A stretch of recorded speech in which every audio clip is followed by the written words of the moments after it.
A lot of people would say today, year of our Lord 2023, this is the past. Oh, the Habsburg way. Here are the Habsburg rules. You're going to die well. You're going to pray for a long, conscious death. You're going to get married and have lots of children in an age where people don't even have 2 children to replace themselves. You're going to, believe in the empire? You're not allowed to say that naughty E word. The empire? What are you, crazy? And then one of your rules is be brave in battle. We're not going to battle. Bravery is nuts for suckers. We're going to stay at home and play video games. Maybe we'll be brave on the computer screen. Maybe. Yes. What do you say? This is completely antiquated. Yes. Edward, how dare you suggest this? And that was, I think, also the line of the Slate magazine review of my book that led more or less with descendant of a defunct royal family tries to give us life lessons. Like, why would we even listen to this guy?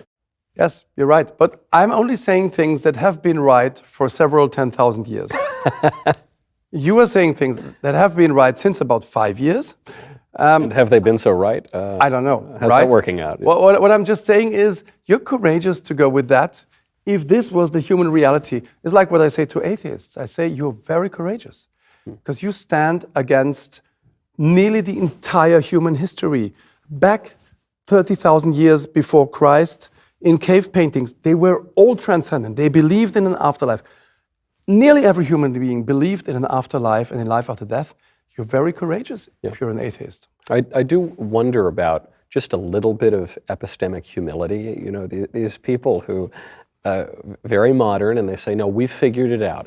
Everybody for all of human history thought one thing, but I've figured out they're all complete idiots and I'm right. And I think, I don't know if I'm right about very much, but I'm willing to side with statistically 100% of the wise, serious people from all of history. You just unwittingly quoted my ancestor Charles V when he was confronted with Luther at the Diet of Worms, because he decided to bring all the empire together and to finally discuss this whole Protestant Reformation thing. And he listened to the arguments of Luther, and then he said, my family has for centuries stood with the church and stood for Catholic truth, for Our Lady, for prayer, and for these things. I would rather listen to the voice of the church for the last 1,500 years than to what a professor from Germany suddenly seems to think now. And then he declared him a heretic. It's a good instinct. It doesn't mean that everything in the past was better than today. This is ridiculous. Right. But just to totally condemn the last 10,000, 20,000 years just because they didn't have internet and TikTok. That's arrogance. Also, what do you think what people in 5 years will say about you? You are a Neanderthal. How could you still believe that there are only 64 genders? You know, you backwards, racist, crazy. Phobe, So, in Germany, you say, who marries Zeitgeist will be widower very soon. That's why one of the topics is know who you are, know your roots. It's one of the chapters of my books. Know what you are, know where you come from, and stand by these values. The Habsburgs were always fiercely traditional in their values, and it's not that wrong. Yeah. Well, before I let you go, I was struck too on this very point of humility by the funeral ritual, because there are all these paradoxes that keep popping up, and the most glaring paradox to me is the humility of emperors, including and especially at the moment of death. Yes, I would like to tell 2 stories about that, because I feel that you really understand where the Habsburgs came from. When Queen Elizabeth was buried, you had practically half of humanity watching. The most recent Queen Elizabeth. Yes. Always Number have to 2. add that. Always have to add that. Not the other one, no. When her coffin was lowered into the crypt, and the soldier played on a trumpet this beautiful serenade, and they were reading out her titles. It was very touching, but I thought the Habsburgs did it better. And that's how I begin the chapter on the Habsburgs and dying with a knocking ritual that you can see on YouTube, because it was used not only in history, but 2 times in recent times when Empress Zita, the last empress of Austria-Hungary, died, and I was present when that happened, when that funeral happened, and when Otto died, our last head of family. Both times it was filmed, and you can watch it on YouTube.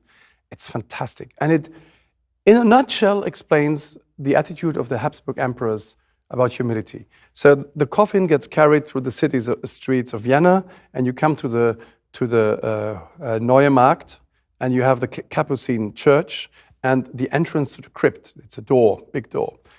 The master of ceremony walks up to the door. He knocks 3 times, and the voice of the Capuchin monk from inside says, "Who is there?" And he says, "Zita, Empress of Austria, Queen of Hungary, Queen of Bohemia," and then for about 20 seconds, all her titles. And the monk answers, "We don't know her." And then he knocks again. And the second time he says, all the achievements, what the emperor had done, which countries he had conquered, which peaces he had made, all of this, "We don't know her." And the third time knocks, says, "Who is there?" "Zita, a poor mortal sinner." And the door opens. And this is not just a ritual, it is the attitude. The Habsburgs were acutely aware that they were poor mortal sinners all their lives, even when they had crowns, when they had huge coats on. I wonder how many of our politicians are aware that they are poor mortal sinners, and how many of those nowadays political leaders admit to that. But the Habsburgs did that, always. And I want to end with a story quite from the beginning, from the 16th century.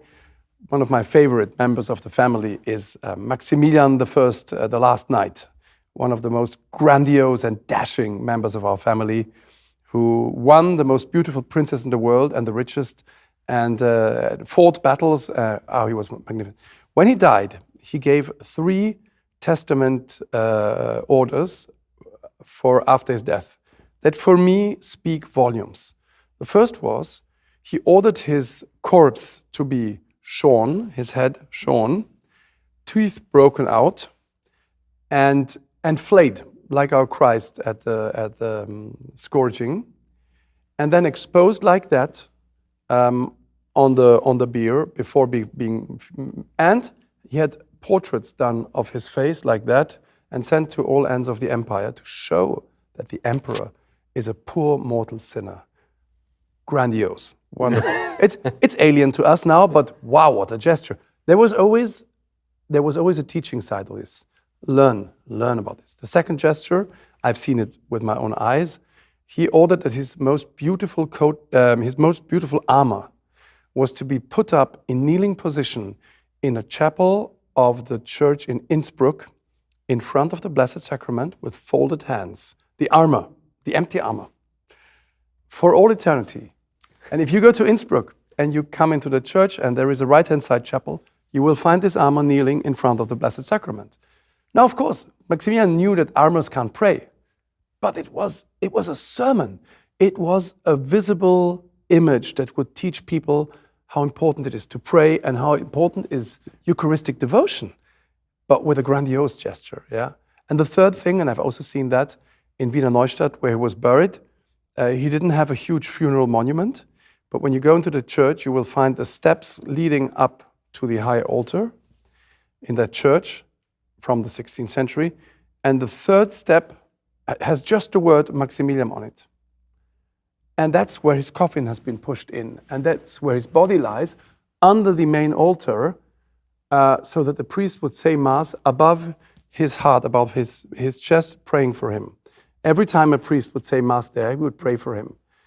I think that's fantastic. Now, of course, he didn't count on the reforms of Vatican II, so now Masses don't happen up there anymore, but at the normal altar down there. So, yeah. I'm not going to go down that tangent. That will be for the next time you're in town.